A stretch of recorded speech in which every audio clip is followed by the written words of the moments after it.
ശ്രീ ഉല്ലാസ് ബാബു, താങ്കൾ ആവർത്തിച്ച ഈ വികസനത്തെക്കുറിച്ചും 10 വർഷത്തെ നേട്ടത്തെക്കുറിച്ചും പറഞ്ഞതുകൊണ്ട് ഇവിടെ തൊഴിലില്ലായ്മ, വിലക്കയറ്റം, കാർഷിക പ്രതിസന്ധി ഇതൊക്കെ അതിൻ്റെ കണക്കുകളടക്കം പുറത്തു വന്നിട്ടുണ്ട്.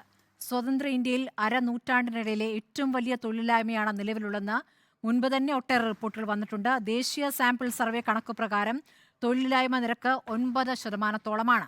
2016 ശേഷമുള്ള ഏറ്റവും കൂടിയ നിരക്കാണിതെന്ന് centre for monitoring Indian economy വിലയിരുത്തുന്നു. അപ്പോൾ അവിടെയും ഇവിടെയും തയ്യാറാക്കിയ കണക്കല്ല. മാത്രമല്ല, അഭ്യസ്തവിദ്യരുടെ തൊഴിലില്ലായ്മ സംബന്ധിച്ച് ഒരു കണക്ക് പുറത്തു വന്നിട്ടുണ്ട്. സെക്കൻഡറിയോ അതിൽ കൂടുതലോ ഉയർന്ന വിദ്യാഭ്യാസമുള്ളവരുടെ തൊഴിലില്ലായ്മ 2022 65.7% കൂടിയിരിക്കുന്നു. 2000 അത് 35.2% ഇപ്പോൾ ഇരട്ടിയോളമായി.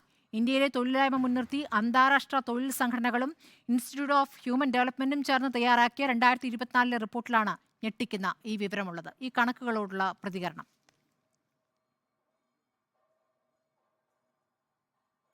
നരേന്ദ്രമോദി സർക്കാർ 10 വർഷക്കാലം ഇന്ത്യ മഹാരാജ്യം ഭരിക്കുന്ന സമയത്ത് ഈ ഇന്ത്യ മഹാരാജ്യത്തെ ചെറുപ്പക്കാരെ കൊണ്ട് സ്വയം പര്യാപ്തത നേടണമെന്നുള്ള ഉദ്ദേശത്തോടു കൂടി തന്നെയാണ് മുദ്രാ ബാങ്ക് പദ്ധതികളും സ്റ്റാർട്ടപ്പ് പദ്ധതികളും മേക്ക് ഇൻ ഇന്ത്യ പദ്ധതിയും സ്റ്റാർട്ടപ്പ് പദ്ധതിയെ സപ്പോർട്ട് ചെയ്യുന്നതിന് വേണ്ടിയിട്ടുള്ള മൈക്രോ സ്മോൾ സ്കെയിൽ ഇൻഡസ്ട്രീസിൻ്റെ ഭാഗമായിട്ട് വിവിധ സ്റ്റാൻഡപ്പ് പദ്ധതികളുമൊക്കെ ഞങ്ങൾ നടപ്പിലാക്കിയത്. സ്ത്രീ ശാക്തീകരണത്തിൻ്റെ ഭാഗമായിട്ട് വനിതകൾക്കടക്കമുള്ള പ്രവർത്തികളിൽ കൃത്യമായിട്ടുള്ള സ്റ്റാൻഡ് ബൈ മിത്ര പദ്ധതികൾ ഞങ്ങൾ കൊണ്ടുവന്നു. ദീനദയാൽ കൗശൽ യോജനയിലൂടെ ഞങ്ങൾ നടപ്പിലാക്കിയിട്ടുള്ള പദ്ധതികളും ഒരു വ്യക്തി വളർന്നു വരുന്ന സമയത്ത് വിദ്യാഭ്യാസം നേടിയതിന് ശേഷം സ്വയം പര്യാപ്തത നേടുന്ന ബിസിനസ്സിലേക്ക് വരുമ്പോൾ ആ വ്യക്തിക്ക് കൃത്യമായിട്ട് സർക്കാർ ഗ്യാരണ്ടിയായി നിൽക്കുന്ന രീതിയിലേക്ക് അവരെ സംരക്ഷണ വലയം തീർക്കുന്ന ശൈലി തന്നെയാണ് നരേന്ദ്രമോദി സർക്കാർ അധികാരത്തിൽ വന്നത് മുതൽ ഇന്ന് ഈ നിമിഷം വരെ നടപ്പിലാക്കിയിട്ടുള്ളത്.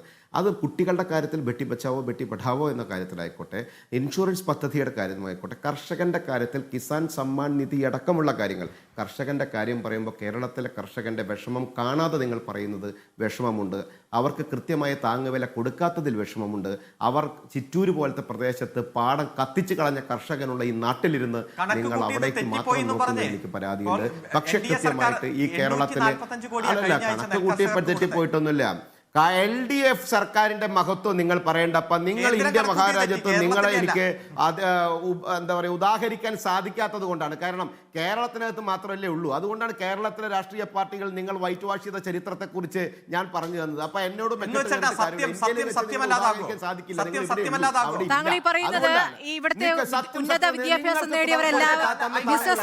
നിങ്ങളുടെ കയ്യിലെ പൈസ ഇപ്പോൾ വന്ന കണക്കുകൾ ഉന്നത വിദ്യാഭ്യാസം നേടിയവർ തൊഴിലാത്തവരുടെ കണക്കാണ് പറഞ്ഞിരിക്കുന്നത്. എല്ലാവർക്കും മുദ്രാ ലോൺ കൊടുത്ത് ജോലിക്ക് വിടാൻ പറ്റില്ല, ബിസിനസ് നടത്താൻ പറ്റില്ല. ഒരു മിനിറ്റ് ശ്രീ ഉല്ലാസ് ബാബു. കേരളത്തിലെ സെക്കൻഡറി വിദ്യാഭ്യാസം കഴിഞ്ഞ കുട്ടികൾ ഓസ്ട്രേലിയയിലേക്കും കാനഡയിലേക്കും പോളണ്ടിലേക്കും അങ്ങ് വിദേശ രാജ്യങ്ങളിലേക്കും പോകുന്നത് എന്തിന്റെ അടിസ്ഥാനത്തിലാണ്? കേന്ദ്രത്തിനെതിരെ വിമർശനം വരുമ്പോൾ മാറി ചോദ്യമല്ല. ഏത് സർക്കാരാ? പോട്ട് പാവപ്പെട്ട അംഗനവാടി മുതലുള്ള ചെറുപ്പം കുട്ടികൾക്ക് ഒരു പോഷകാഹാരം കൊടുക്കാൻ കഴിവും പ്രാപ്തിയും ഇല്ലാത്ത അരുൺകുമാറിന്റെ പാർട്ടിയോടാണ് തൊഴിലില്ലായ്മ പരിഹരിക്കപ്പെട്ടിട്ടുണ്ട് പാതി വരെ. ഉല്ലാസ് ബാബുവിന് മറുപടിയില്ല എന്ന് അങ്ങനെ സ്തോത്രം പറയാതെ ഉല്ലാസ് ബാബുവിനോട് ചോദിച്ച ചോദ്യത്തിന് സമയം ഉല്ലാസ് ബാബുവിന് എങ്ങനെ മറുപടി പറയാൻ സാധിക്കുക? ബിജെപിയോട് വിരോധമുണ്ട് എന്ന് പറഞ്ഞിട്ട് എന്നോട് ഞാൻ ചോദിക്കട്ടെ, തൊഴിലില്ലായ്മ നരേന്ദ്രമോദി സർക്കാർ 10 വർഷം കൊണ്ട് ഉണ്ടാക്കിയതല്ല.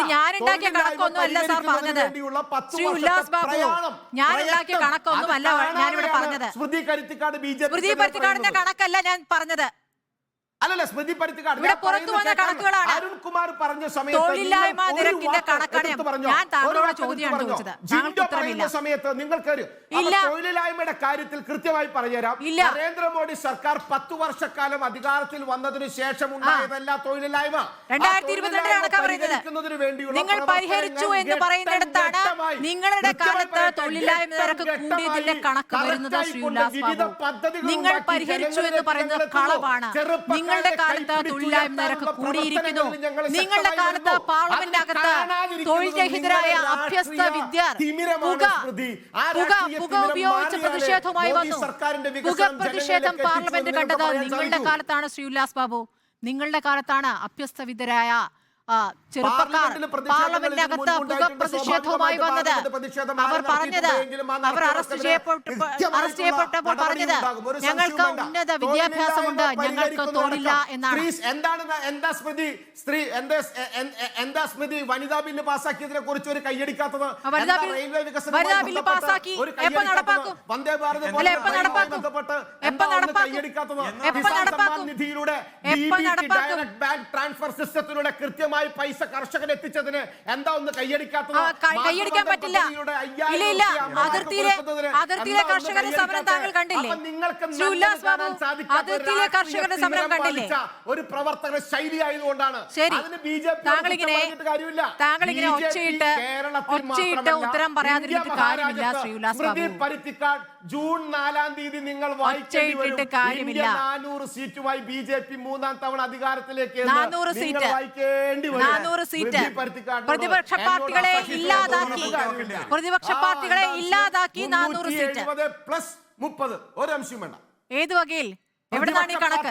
സ്വയം ഇല്ലാതായി. അവർക്ക് ജനങ്ങളുടെ മുമ്പിൽ സ്വയം കാര്യങ്ങൾ പറയാൻ ഇല്ലാതാകുമ്പോഴാണ് ലോകരാജ്യങ്ങൾ നിങ്ങളുടെ നേർക്ക് വിരൽ ചൂണ്ടുന്നത്. ശ്രീ ഉല്ലാസ് ബാബു, നാഴിക്ക് 40 വട്ടം നെല്ലുമ്പോ 11 അത് ജനാധിപത്യം എന്ന് പറഞ്ഞിരുന്നിട്ട് ജനാധിപത്യം അത്ര മോശം വാക്കല്ല. അല്ലല്ല ശ്രീ ഉല്ലാസ് ബാബു, ജനാധിപത്യം നിങ്ങൾക്ക് പരിഹസിക്കേണ്ട വാക്കല്ല, 24 മണിക്കൂർ നിങ്ങൾക്ക് പുച്ഛിക്കേണ്ട വാക്കല്ല, ആവർത്തിച്ചിപ്പോൾ പറയേണ്ട വാക്കാണ് ശ്രീ ഉല്ലാസ് ബാബു. ഇപ്പോൾ ആവർത്തിച്ച് പറയേണ്ട വാക്കാണ് ശ്രീ ഉല്ലാസ് ബാബു. ആവർത്തിച്ച് നിങ്ങളെ ഓർമ്മിപ്പിക്കേണ്ട വാക്കാണ് ശ്രീ ഉല്ലാസ് ബാബു. അതുകൊണ്ടാണ് ഇങ്ങനെ ആവർത്തിച്ച് പറയുന്നത്. ജനാധിപത്യം 24 മണിക്കൂറും അരുൺകുമാർ കരഞ്ഞിട്ട് കാര്യമില്ലെന്നാ പറഞ്ഞത്. നിങ്ങൾ 543 സ്ഥാനാർത്ഥികളെ കണ്ടെത്താൻ പ്രാപ്തിയില്ലാത്ത പാർട്ടിയുടെ നേതാവാ. ആദ്യം ഒരു പ്രധാനമന്ത്രിയാക്കാൻ കഴിവുള്ള ഒരാളെ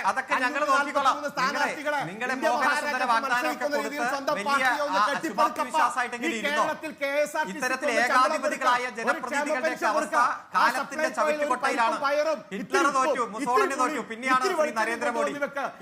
അഹങ്കാരത്തിന്റെ ആയുധമായി മാറിയ എല്ലാ നേതാക്കന്മാരുടെ അവസ്ഥ കാലത്തിന്റെ ചവിട്ടുകൊട്ടയിൽ തന്നെയാണ്. ഉല്ലാസ് ബാബു, താങ്കളുടെ ഓരോ വാചകങ്ങളും ഇവിടുത്തെ ആളുകൾ കാണുന്നുണ്ടല്ലോ.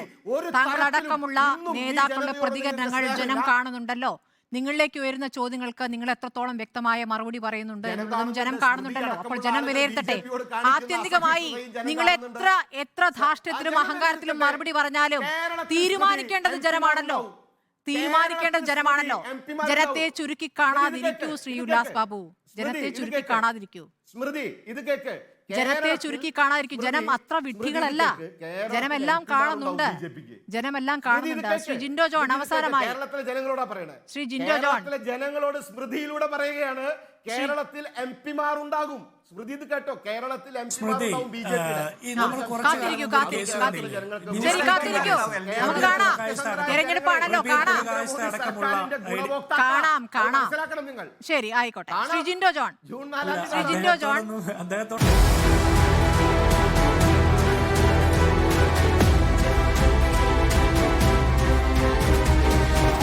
ഡിബേറ്റ് വിത്ത് സ്മൃതി പരുത്തിക്കാട്.